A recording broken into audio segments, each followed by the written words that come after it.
המאבק על ארץ ישראל ממשיך. אמיר אנגל מעמק יזרעאל רצה בסך הכל לעסוק בחקלאות, והפך לאחד מהחקלאים הרבים שסובלים מהתנכלויות מצד ערבים. במקרה של אמיר זה כמעט נגמר ברצח.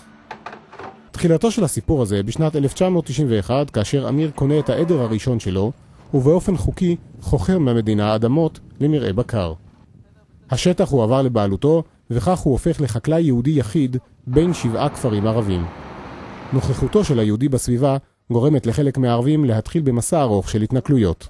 זה אזור ערבי בין 7 כפרים שאנחנו והצבא נמצאים באמצע, אז הצבא הוא מגודר והוא מכונס בתוך עצמו, ואנחנו עם הפרות מסתובבים סביבו וסובלים, חבל לכם על הזמן, מים של חבלות, הצקות, אלימות, איומים, סתם הסתובבות של בני אדם שאתה לא יכול לשלוט בהם. לפני 1.5 שנה בערך, או משהו כזה, הם פשוט גם השמידו את כל הגדרות.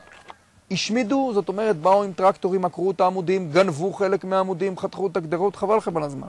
הכל שקט פה כמו בלבנון, בשנייה אחת הכל מתהפך ואנחנו במלחמה. הערבים ראו שקשה להכניע את אמיר, והם ביקשו להבהיר לו שאם לא יסתלק מהשטח, זה עלול להיגמר ברצח.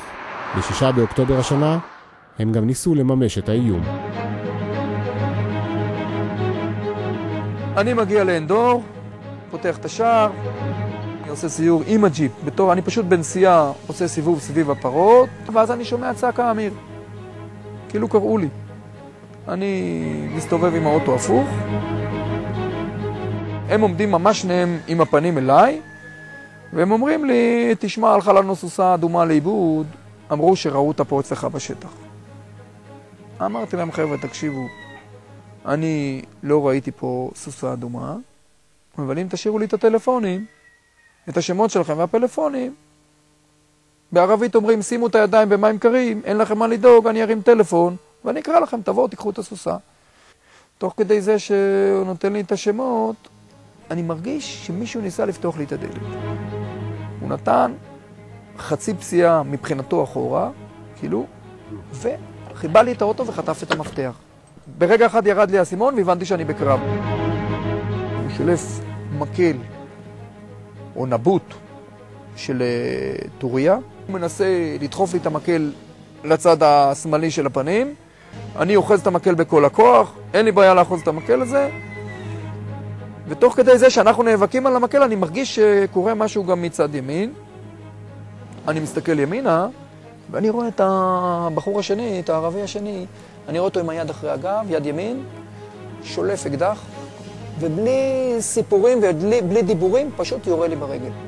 יורה לי פה ברגל, ברגל ימין, והוא יורה לי ביד, הוא יורה לי פה ביד. היה לי פה חור, אני מתכופף קדימה לכיוון נקרא לזה ידית הילוכים של האוטו, והוא לא מצליח לראות בי ובורח. היום, חודשיים אחרי המקרה, אמיר עדיין מרותק בביתו, ועם פציעה קשה ברגל הוא יכול לנוע רק בעזרת קביים. אך משפחת אנגל לא נכנעת. אשתו ושני הבנים הגדולים של אמיר ממשיכים לראות את העדר בדיוק באותם המקומות שעליהם הוא שילם בדמו. אנחנו נמצאים במצב שאנחנו פשוט, אפשר להגיד, זועקים לשמיים, כאילו שמישהו כבר התעורר. אמנם זה לא בעיה רק של אמיר אנגל ושל משפחת אנגל עם הבעיות אדמה, זה בעיה של כל האדמות בכל מדינת ישראל. ושמישהו יפקח את העיניים ויראה שהבעיה פה היא רצינית, זה לא משחק ילדים. כאילו החבר'ה האלה חושבים שבאלימות, אם זה באינתיפאדה ואם זה באלימות פרטית מול חקלאים פרטיים, הם ישיגו את האדמות. המאבק לא נגמר ב-48. המאבק כל הזמן קיים בין שתי הקבוצות האלה, העם היהודי וערביי ארץ ישראל וערביי הסביבה מסביב. לפעמים הוא עולה ומתחמם ומתפוצץ, ולפעמים הוא יותר מתון ולפעמים הוא קצת יורד. הם לא ויתרו על הרעיון ועל הרצון למחוק את מדינת ישראל מהמפה ולמחוק את הביזיון הזה שנקרא ההפסד של 48. בלי סיפורים. וב-15 השנה האחרונות לערך, אפשר להגיד מאז הסכם אוסלו, שהם הבינו שהיהודים זה לא קבוצה רצינית, זה קבוצה שמוכנה לתת את הכל בשביל יומיים שקט. רף החוצפה וההעזה והרצון לקחת בחזרה את הארץ על הפלאים.